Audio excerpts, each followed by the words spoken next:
বাসন্তী পোলাওয়ের জন্য আমি নিয়ে নিচ্ছি গোবিন্দভোগ চাল। তো গোবিন্দভোগ চালটাকে আমি ভালো করে ধুয়ে 2-3 বার ধুয়ে জল ঝরিয়ে একটা থালার মধ্যে রেখে দিয়েছি। তারপরে আমি গ্যাসটা জ্বালিয়ে একটা কড়াই বসিয়ে দিলাম। তো কড়াই বসিয়ে দিয়ে তার মধ্যে আমি ঘি দিয়ে দেবো। কড়াইটা যেই গরম হয়ে যাবে সেই কড়াইয়ে ঘি দেবো। তো আমি অল্প চাল নিয়েছি, তার জন্য আমি একটু অল্পই ঘি নেব। তোমরা বেশি চাল নিলে বেশি ঘি দিয়ে করো। তো ঘিটা দিয়ে দেবো। ঘি দেওয়ার পরে যখন দেখবো যে ঘিটা বেশ ভালো করে গরম হয়ে গেছে, ভালো মানে একটা দানা দানা ভাব চলে গেছে, মেল্ট হয়ে গেছে ভালো, তার মধ্যে আমি হলুদ দিয়ে দেবো। তো হলুদ দিয়ে তারপর আমি ঘিটাকে ভালো করে নাড়িয়ে দেবো। হলুদ দিয়ে হলুদ আর ঘি ভালো করে মিক্সড করে দেবো। তো মিক্সড করে দেওয়ার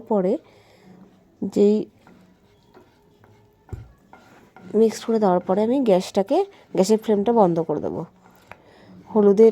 ঘিয়ের যেই ধোয়া ধোয়া ভাবটা, যখনই দেখবো যে ধোয়া ধোয়া ভাবটা যেই বন্ধ হয়ে গেছে, তারপরে আমি এই ঘিটাকে ঢেলে দেবো সেই জলঝরা চালের মধ্যে।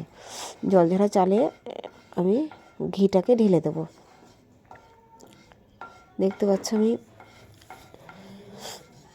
ভালো করে মিক্সড না করলে ভালো কালার আসবে না। তো হলুদের সাথে কিন্তু ঘিটাকে ভালো করে মিক্সড করতে হবে। তো ভালো করে মিক্সড করে ঢালতে হবে। আর এদিকে আমার হাজব্যান্ড দেখো করেছে আলুর দম, বাসন্তী পোলাও দিয়ে খাবে বলে। তো যাই হোক, এবার দেখতে পাচ্ছ যেই ধোয়া ধোয়া ভাবটা কেটে গেছে, তারপরে সেই ঘিটা আমি মিশিয়ে দিলাম। ঘিটাকে মিশিয়ে দিলাম ওই চালের মধ্যে। এবার আমার যেহেতু অল্প চাল, আমি তাই অল্প ঘি নিয়েছি। তোমরা বেশি চাল হলে বেশি ঘি নিয়ে সেটাকে করো। আর এবার এটাকে আমি খুন্তি দিয়েই যদিও মিক্সড করে নিচ্ছি, তোমরা চাইলে হাত দিয়ে মিক্স করবে, কারণ হাত দিয়ে মিক্সড করলে মিক্সটা খুব ভালো হয়। তো আমি খুন্তি দিয়ে মিক্সড করে নিচ্ছি, হাত দিলাম না। কিন্তু খুন্তি দিয়ে খারাপ হয়নি, দেখো তোমরা, ভালোই মিক্সড হয়েছে কিন্তু, তাই না? খুন্তি দিয়ে আমি পুরো চালটাকে ভালো করে ধরে ধরে আস্তে আস্তে করে মিক্সড করলাম। মিক্সড করে তার মধ্যে মিক্সড করে চালটাকে আমি এক পাশে রেখে দিলাম। ততক্ষণে আমি কিছু মশলা করে নিই। এই বাসন্তী পোলাও করতে গেলে যেটা লাগে, আদা আর কাঁচা লঙ্কা পেস্ট, আর কোনো মশলা লাগে না। আদা আর কাঁচা লঙ্কা পেস্ট দিলেই হয়ে যায়। তো আমি আদা আর কাঁচা লঙ্কা পেস্ট একটা করে রেখেছি। তো সেটাকে এবার এই চালের মধ্যে আমি দিয়ে দেবো। আর তার মধ্যে আমি দিয়ে দেবো একটু গরম মশলা। আদা আর কাঁচা লঙ্কা পেস্ট আর গরম মশলা 3টে দিয়ে আমি চালটাকে আরেকবার ভালো করে মিক্সড করব। ভালো করে মিক্সড করে সেই চালটাকে আমি রেখে দেবো এক সাইডে। তা ভালো করে মিক্সড করতে হবে। মিক্সডটা ভালো করে না হলে কিন্তু কালারটা ভালো আসবে না। আর আমি যেই প্রসেসটা করলাম, যে গরম ঘিয়ের মধ্যে হলুদ দিয়ে সেটাকে নাড়া দিয়ে তারপরে কিন্তু আমি সেটা চালের মধ্যে অ্যাড করলাম, চাল দিয়ে ভালো করে মিক্সড করলাম। কেউ কেউ আছে ডাইরেক্ট ঘিটা চালের মধ্যে মিক্সড করে, তো সেটাতে করলে কিন্তু ভালো কালার আসে না। একটা হালকা বাসন্তী কালার যেটা আসার, সেটা কিন্তু এরমভাবেই আসে। তো তারপর আমি আবার কড়াইয়ের মধ্যে দিয়ে দিলাম একটু রিফাইন তেল। তোমরা চাইলে ঘিও দিতে পারো, আমি রিফাইন তেল দিয়ে করলাম।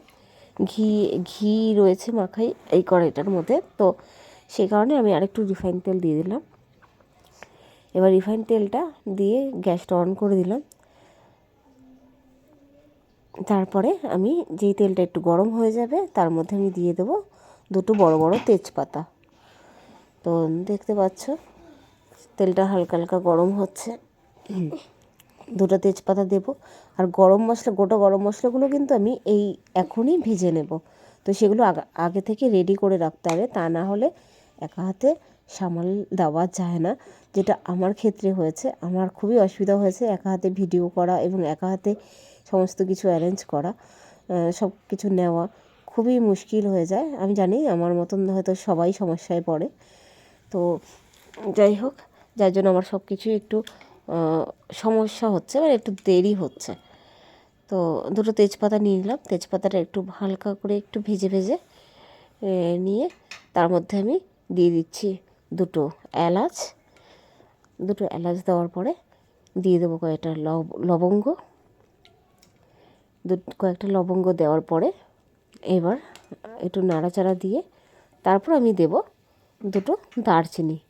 তো আমার যেহেতু চালটা অল্প নিয়েছি আমি, তো তোমরা যদি একটু বেশি চাল হয় এই গরম মশলাটা একটু, আমি ছোটো ছোটো দেখে এলাচগুলো নিয়েছি বা দারচিনি ছোটো দেখে নিয়েছি, তো তোমরা চাইলে একটু বড় নিতে পারো বা একটু বেশি পরিমাণটা নিতে পারো।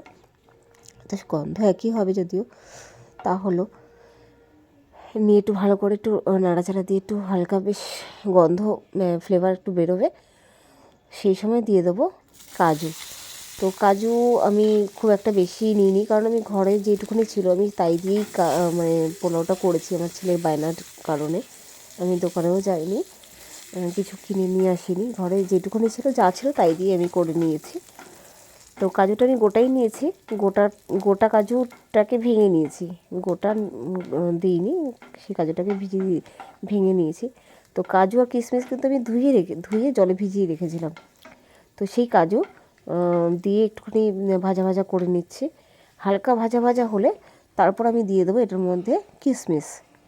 এবার কিশমিশ দিয়ে তারপর আমি ওটাকে আবার ভালো করে নাড়াচাড়া করব।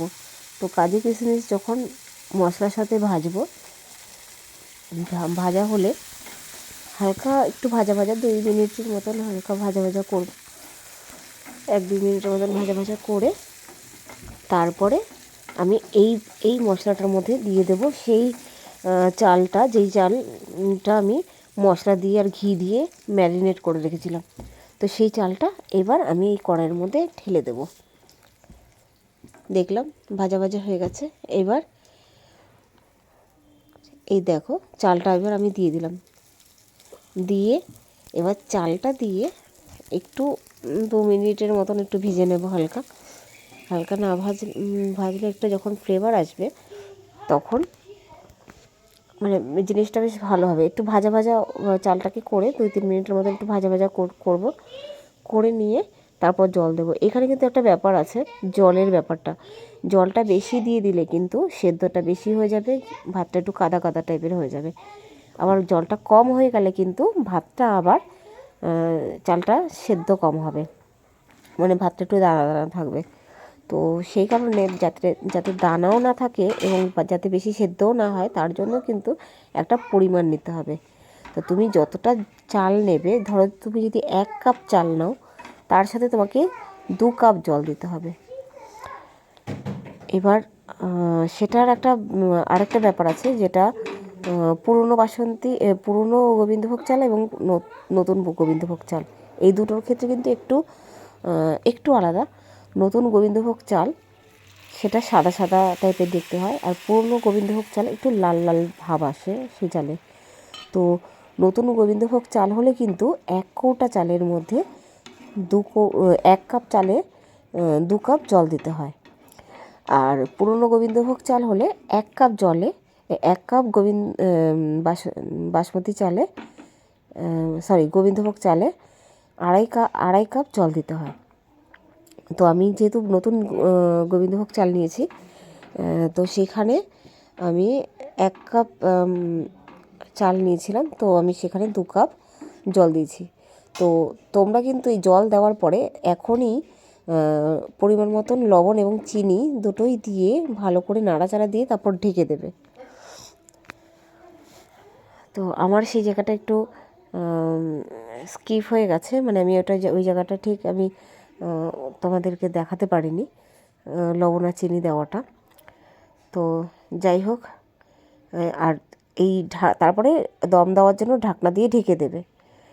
এইবার কারোর ঢাকনাতে যদি দেখতে পাও এরকম ফুটো রয়েছে, তো সেই ফুটোটাকে কভার করার জন্য ফুলওয়ালা যে লবঙ্গ আছে সেই লবঙ্গ দিয়ে ওটাকে আটকে দিলেই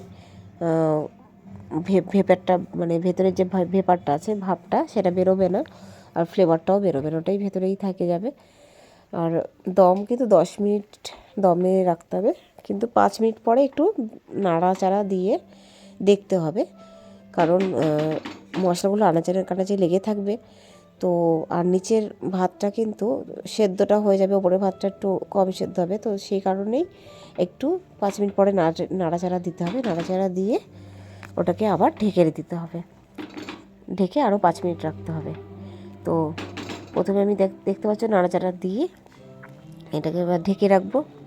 ঢেকে আমি আর 5 মিনিটের মতন ঢেকে দেব। আমি এই সময় একটুখানি দেখে নিয়েছিলাম যে লবণ আর চিনিটা ঠিকঠাক আছে কি না, তো দেখলাম একটু লবণ আর চিনিটা একটু কম হয়েছে, তো সেই কারণে আমি এখানে আরেকবার একটু লবণ আর একটু চিনি আমি অ্যাড করে দিলাম। তো অ্যাড করে সেটাকে নাড়িয়ে, লবণ আর চিনি অ্যাড করে সেটাকে আবার ভালো করে নাড়িয়ে চাড়িয়ে আমি ঢাকা দিয়ে রেখেছি। তারপরে যখন ঢাকাটা খুললাম, বিশ্বাস করবে না, সত্যি একদম প্রপার সেদ্ধ হয়েছে, মানে না বেশি সেদ্ধ না কম সেদ্ধ, আর পুরো ঝুরঝুরে হয়েছে। দেখতে পাচ্ছ আমার পুরো কমপ্লিট হয়ে গেছে। আর 5 মিনিট পরে আমি ঢাকনাটা খুললাম, খুললে পুরো প্রপার আমার রেডি হয়ে গেছে, পুরো কমপ্লিট বাসন্তী পোলাও। আর পুরো ঝুরঝুরে হয়েছে আর ভালো সেদ্ধ হয়েছে, সুন্দর একটা গন্ধ। এবার বাসন্তী পোলাও খাওয়ার জন্য আমার হাজব্যান্ড শশা কেটে নিয়েছে। এবার শশার সাথে আমি পোলাওটা সার্ভ করে নিয়েছি থালাতে।